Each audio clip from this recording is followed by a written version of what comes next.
بسم اللہ الرحمن الرحیم۔ السلام علیکم۔ یہ national audio library for the blind کی آواز ہے۔ آج ہم آپ کے لیے جو کتاب ریکارڈ کر رہے ہیں اس کا نام ہے معاشی دہشت گردی، ایک معاشی ضربکار کا اعتراف جرم۔ اس کتاب کے مصنف ہیں جان پرکنس اور اس کا ترجمہ کیا ہے محمد حنیف راؤ نے۔ آواز لبابہ حیدر کی ہے۔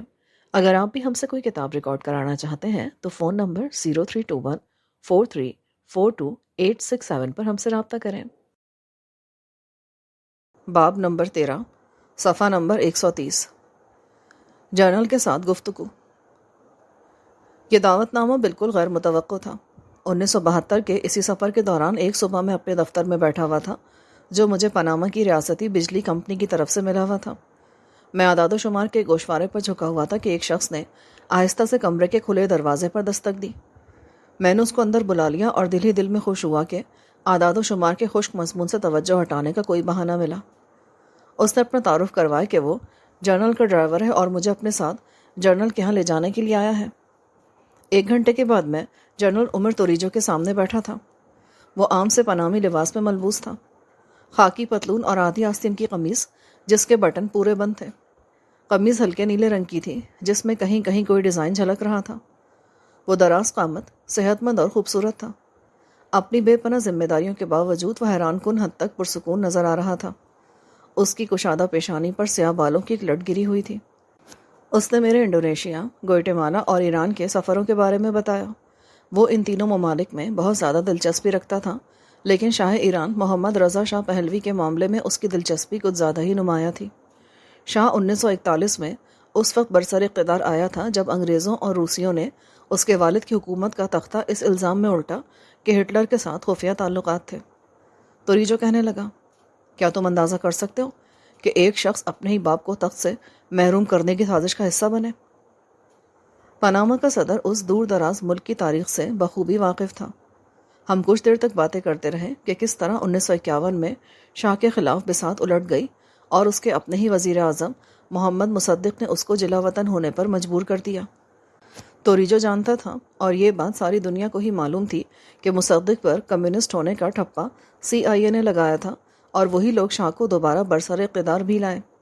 تاہم اس کو معلوم نہیں تھا، یا کم از کم اس نے تذکرہ نہیں کیا کہ اس کے پیچھے کریمٹ روزویلٹ کی عیاری اور چال بازی کا ہاتھ تھا، اور یہ کہ ملک گیری کی تاریخ میں یہ ایک نئے عہد کا آغاز تھا۔ عالمی سلطنت کے قیام کے لیے جو ایندھن فراہم کیا گیا تھا، یہ اس میں پہلی چنگاری تھی۔ ان سب تفصیلات سے مجھے کلائڈن آگاہ کر چکی تھی۔ توریجو نے اپنی بات جاری رکھتے ہوئے کہا، اپنی بحالی کے بعد شاہ نے چند انقلابی اقدامات کا سلسلہ شروع کیا جن کا مقصد ملک کو صنعتی ترقی کی راہ پر ڈالنا تھا تاکہ ایران دور جدید میں داخل ہو سکے۔ میں نے اسے دریافت کیا کہ وہ ایران کے متعلق اتنا کچھ کیسے جانتا ہے۔ وہ کہنے لگا، ایسے تمام معاملات سے آگاہی رکھنا میرا کام ہے۔ میں شاہ کی سیاست کو اچھی نظر سے نہیں دیکھتا، یعنی اپنے والد کی حکومت کا تختہ الٹنے کی سازش میں شرکت اور CIA کے ہاتھوں میں کٹ پتلی بننا، لیکن ایسا لگتا ہے جیسے وہ اپنے ملک کی بہتری کے لیے کچھ کر رہا ہے۔ شاید میں اس سے کچھ سیکھ سکوں، بشرطے کہ وہ سلامت رہا۔ آپ کا کیا خیال ہے کہ وہ بچ نہیں پائے گا؟ اس کے دشمن بہت طاقتور ہیں۔ کیا دنیا کے بہترین باڈی گارڈز بھی اس کا دفاع نہیں کر پائیں گے؟ اس نے مجھے تلخ نظروں سے دیکھتے ہوئے کہا، اس کی خفیہ پولیس ساوک انتہائی ظالم غنڈوں پر مشتمل ہے۔ اس سے اس کے دوستوں کی تعداد میں کسی طرح اضافہ نہیں ہوتا۔ وہ زیادہ عرصہ نہیں ٹھہر سکتا۔ تم باڈی گارڈز کی بات کرتے ہو، میرے پاس بھی چند ہیں۔ تمہارا کیا خیال ہے؟ اگر تمہارا ملک مجھ سے چھٹکارا حاصل کرنے کی کوشش کرے تو یہ باڈی گارڈز مجھے بچا پائیں گے؟ میں نے اسے دریافت کیا کہ وہ واقعی ایسے کسی خطرے کو ممکن سمجھتا ہے۔ اس نے اپنی بھویں اس انداز میں اچکائیں کہ مجھے خود اس طرح کے سوال پر اپنی حماقت کا احساس ہوا۔ تمہیں معلوم ہے کہ ہمارے پاس پاناما نہر ہے اور یہ مسئلہ آربینز اور یونائٹڈ فروٹ کی نسبت زیادہ گمبھیر ہے۔ میں نے گوئٹے مالا پر کافی تحقیق کی تھی اور توریجو کی بات کی تہہ تک پہنچ جانا میرے لیے مشکل نہ تھا۔ سیاسی اہمیت کے اعتبار سے یونائٹڈ فروٹ کمپنی اس ملک کی پاناما نہر کے ہم پلہ تھی۔ اس کمپنی کا قیام 1800 کی آخری دہائی میں عمل میں آیا، لیکن جلدی یہ سینٹرل امریکہ کی انتہائی مقتدر اکائیوں میں سے ایک بن گئی۔ 1950 کی دہائی کے ابتدائی سالوں میں جیکب آربنز اصلاحات کے نام پر صدر گوئٹے مالا منتخب ہوا۔ یہ انتخاب پورے نصف کرہ میں جمہوری عمل کا ماڈل قرار پایا اور وسیع پیمانے پر اس کی پذیرائی ہوئی۔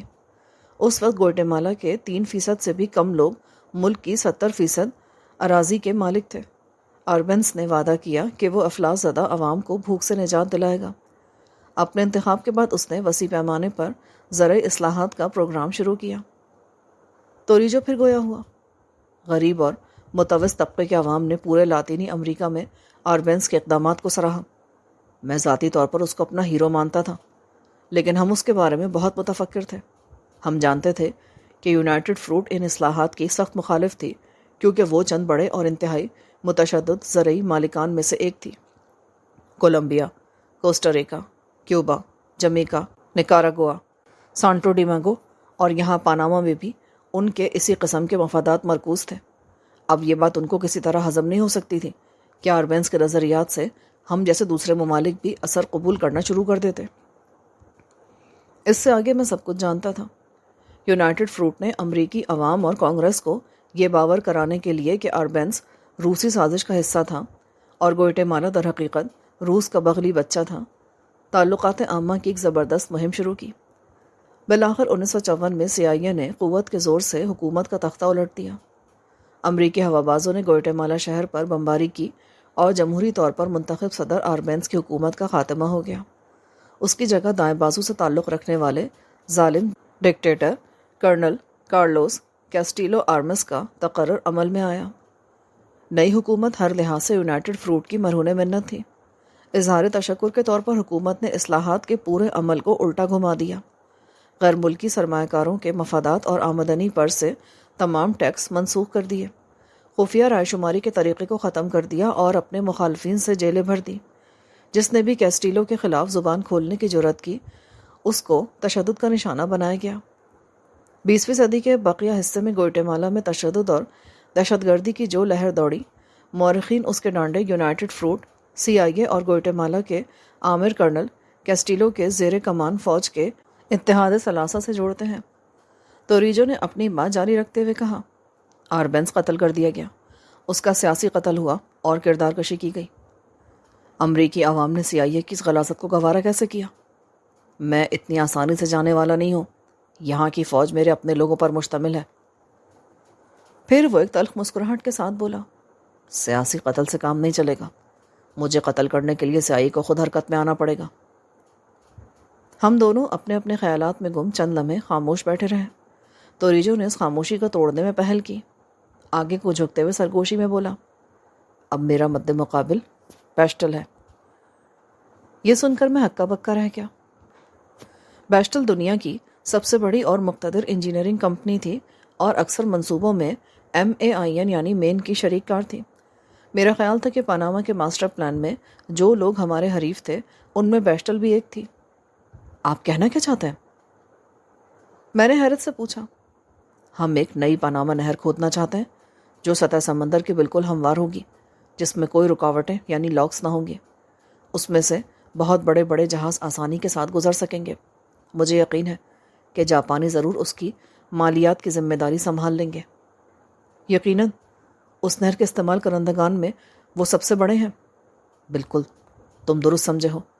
اگر وہ اس کے مالی پہلو کی ذمہ داری لیتے ہیں تو ظاہر اس کو بنائیں گے بھی وہی۔ میں یہ سنتے ہی اچھل پڑا۔ بیسٹل کا تو پتہ صاف ہو گیا۔ وہ پھر بولا، قریب کی تاریخ کا سب سے بڑا تعمیراتی منصوبہ۔ جانتے ہو بیسٹل میں کون لوگ بھرے پڑے ہیں؟ نکسن، فورڈ اور بش کے چمچے۔ بش اقوام متحدہ میں امریکہ کا سفیر تھا اور فورڈ ہاؤس مائنورٹی لیڈر یعنی ہاؤس مائنورٹی لیڈر اور ریپبلکن نیشنل کنونشن کا چیئرمین تھا۔ توریجو کو خوب معلوم تھا کہ یہ دونوں ہی ریپبلکن پارٹی کے بادشاہ گر تھے۔ مجھے بتایا گیا ہے کہ ریپبلکن پارٹی کی ڈوریاں بیسٹل خاندان کے ہاتھوں میں ہیں۔ اس گفتگو نے مجھے بہت بے چین کر دیا۔ میں ان لوگوں میں سے تھا جو اس پورے نظام کے قیام و دوام میں حصے دار تھے، اور یہ شخص اس نظام سے سخت نفرت کرتا تھا۔ صرف یہی نہیں بلکہ مجھے یقین تھا کہ توریجو میرے اس کردار کے بارے میں باخبر تھا۔ میرا فرض منصبی مجھ سے تقاضا کرتا تھا کہ میں اس کو اس بات پر قائل کروں کہ وہ امریکی تعمیراتی کمپنیوں کو اس منصوبے کا ٹھیکہ دینے کے بدلے بین الاقوامی قرضے لینا قبول کر لیں۔ لیکن مجھے یہ بھی معلوم تھا کہ میری ساری منطق ایک دیو قامت دیوار سے ٹکرا رہی ہے۔ میں نے فیصلہ کیا کہ اس شخص سے تصادم اب ناگزیر ہے۔ میں نے پوچھا، جنرل، آپ نے مجھے یہاں کیوں بلایا ہے؟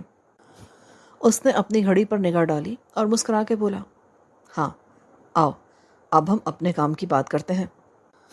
مجھے اور پاناما کو تمہاری مدد کی ضرورت ہے۔ میں حواس باختہ ہو گیا۔ میری مدد؟ میں آپ کے لیے کیا کر سکتا ہوں؟ اس نے اپنی کرسی میں سکون سے بیٹھتے ہوئے کہا، ہم پاناما نہر واپس لے لیتے ہیں، لیکن اتنا ہی کافی نہیں ہے۔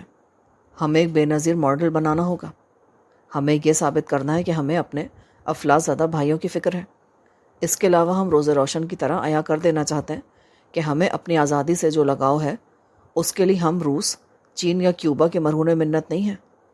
ہم دنیا کو دکھا دینا چاہتے ہیں کہ پاناما ایک ذمہ دار ملک ہے، اور یہ کہ ہم امریکہ کے مخالف نہیں، بلکہ ہماری ساری توانائیاں اپنے غریب شہریوں کے لیے وقف ہیں۔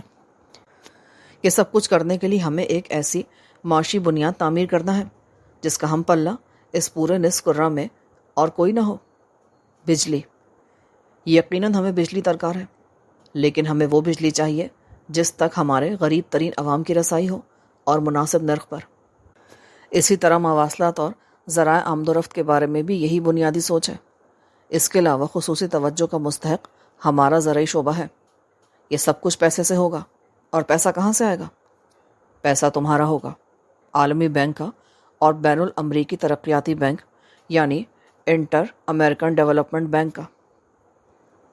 ایک مرتبہ پھر وہ میری جانب جھکا اور میری آنکھوں میں آنکھیں ڈال کر کہنے لگا، میں سمجھتا ہوں کہ تمہاری کمپنی کو ہر وقت کام کی ضرورت رہتی ہے، اور بالعموم اس کو کام مل بھی جاتا ہے، لیکن منصوبوں کے حجم کو بے تحاشا اور غیر ضروری طور پر بڑھا کر، یعنی بہت وسیع شراہیں، بہت بڑے پاور پلانٹ اور بہت گہری بندرگاہیں۔ لیکن ہمارے ہاں معاملہ ذرا مختلف ہوگا۔ تم مجھے وہ کچھ دو جس کی ہمارے عوام کو حقیقی ضرورت ہے، اور میں تمہیں سب کام دینے کو تیار ہوں جس کی تمہیں ضرورت ہے۔ وہ جو تجویز دے رہا تھا وہ قطعاً غیر متوقع تھی۔ میں اس کا منصوبہ سن کر ہکا بکا رہ گیا، اور ایک عجیب سا ولولہ میرے اندر ابھرتا محسوس ہوا۔ یقیناً کہ سب کچھ تو ہر اس بات کی نفی کر رہا تھا جو ہمیں مین میں سکھایا گیا تھا۔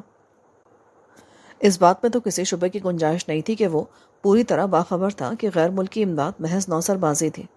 اس کو خوب اندازہ تھا کہ غیر ملکی امداد کا مقصد اس کی ذات کو دولت مند بنانا اور اس کے ملک کو قرضوں میں جکڑنا تھا۔ یہ امداد پاناما کو امریکہ اور کارپوریٹوکریسی کے زیر نگی کرنے کا ایک جال تھا۔ اس امداد کا صرف ایک ہی مقصد تھا کہ لاطینی امریکہ کو نوشتہ تقدیر کی راہ پر ڈال دیا جائے، اور یوں وہ ہمیشہ ہمیشہ کے لیے واشنگٹن اور وال اسٹریٹ کا اسیر بن کر رہ جائے۔ مجھے اس بات میں قطعاً شبہ نہیں کہ وہ پوری طرح باخبر تھا کہ ہمارا پورا نظام اس مفروضے پر گھوم رہا ہے کہ ہر برسر اقتدار شخص کو بدعنوان اور بددیانت بنایا جا سکتا ہے، اور اس گروہ میں اگر کوئی مائی کا لال ایسا ہے جو اقتدار کو اپنے ذاتی مفاد کے لیے استعمال نہیں کرتا تو وہ ایک بہت بڑا خطرہ تھا۔ ایک نئی طرز کی بغاوت تھی جو کسی وقت بھی رد عمل کے سلسلے دراز کو روبہ عمل لا سکتی تھی، اور جو بالآخر پورے نظام کی تحلیل پر منتج ہو سکتی تھی۔ میز کی دوسری طرف بیٹھے اس شخص کو میں نے غور سے دیکھا۔ اس کو یقین تھا کہ پاناما نہر کی بنا پر اسے ایک خصوصی اور انوکھی قوت حاصل تھی، اور یہ بھی کہ اسی بنا پر وہ ایک تشویشناک اور غیر یقینی کی کیفیت میں مبتلا تھا۔ اس کو بہت محتاط رہنے کی ضرورت تھی۔ وہ پہلے ہی اپنے آپ کو اس خطے کے رہنماؤں کا رہنما منوا چکا تھا۔ اگر اپنے ہیرو آربنس کی طرح وہ بھی سینہ سپر ہونے کا مصمم ارادہ کر چکا تھا تو پوری دنیا بے قراری کے ساتھ اس منظر کو دیکھنے کی منتظر ہوگی۔ سوال یہ تھا کہ سلطنت سازی کے نظام کا کیا رد عمل ہوگا، بلکہ زیادہ صحیح بات یہ ہوگی کہ امریکی حکومت کا رد عمل کیا ہوگا۔ لاطینی امریکہ کی تاریخ مردہ ہیروز سے بھری پڑی تھی۔ مجھے معلوم تھا کہ میرے سامنے وہ شخص بیٹھا ہے جو میرے اقدامات کے جواز کے طور پر میں نے جو داستان گھڑ رکھی ہے اس کو باطل کرنے پر تلا ہوا ہے۔ اس شخص میں یقیناً بہت سی کوتاہیاں ہوں گی، لیکن وہ بحری قزاق تو بالکل نہیں تھا۔ وہ ہنری مارگن یا فرانسس ڈریک جیسا مہم جو غنڈہ تو ہرگز نہ تھا، جنہوں نے برطانوی بادشاہوں کے خطوط کی آڑ میں بحری قزاقوں کو قانونی حیثیت دی۔ شاہراہوں پر اس کی تصویر کے نیچے جو عبارت درج تھی وہ چندہ غلط بھی نہ تھی۔ عمر کا نظریہ آزادی ہے۔ ابھی تک ایسا میزائل ایجاد نہیں ہوا جو کسی نظریے کو فنا کر سکے۔ ٹام پین نے بھی تو کچھ ایسی ہی بات کہی تھی۔ میں اس نعرے کے بارے میں سوچتا رہا۔ یہ صحیح ہے کہ نظریات فنا کے گھاٹ نہیں اترتے، لیکن ان کے پیچھے جو جیتی جاگتی شخصیات ہوتی ہیں ان کا کیا حشر ہوتا ہے؟ جی آربینز، لنڈے۔ تادم تحریر صرف مؤخر الذکر شخص ہی ایسا ہے جو زندہ سلامت ہے، لیکن تابہ کے۔ ایک اور سوال میرے ذہن میں پیدا ہوا۔ اگر توریجو کو شہادت کے منصب پر ہی فائز ہونا ہے تو میرا کیا طرز عمل ہوگا؟ جب میں اس سے جدا ہوا تو ہم دونوں یہ سمجھتے تھے کہ ماسٹر پلان کے لیے ٹھیکہ مین کو ملے گا۔ میرا کام یہ ہوگا کہ ہم توریجو کے منصوبے کے مطابق بولی دیں۔ معزز سامعین، جو ریکارڈنگ آپ نے ابھی سماعت فرمائی، اسے national audio library for the blind کی جانب سے پیش کیا گیا ہے۔ ہمارے یوٹیوب چینل کو لائک، سبسکرائب اور شیئر ضرور کیجیے۔ اپنی قیمتی تجاویز اور آراء کے اظہار کے لیے ہمارے کمنٹ سیکشن کا استعمال کیجیے۔ اگر آپ بھی رضاکارانہ طور پر ہمارے اس مشن کا حصہ بننا چاہیں تو ڈسکرپشن میں دیے گئے لنک کے ذریعے ہمارے واٹس ایپ گروپ کو جوائن کیجیے۔ شکریہ۔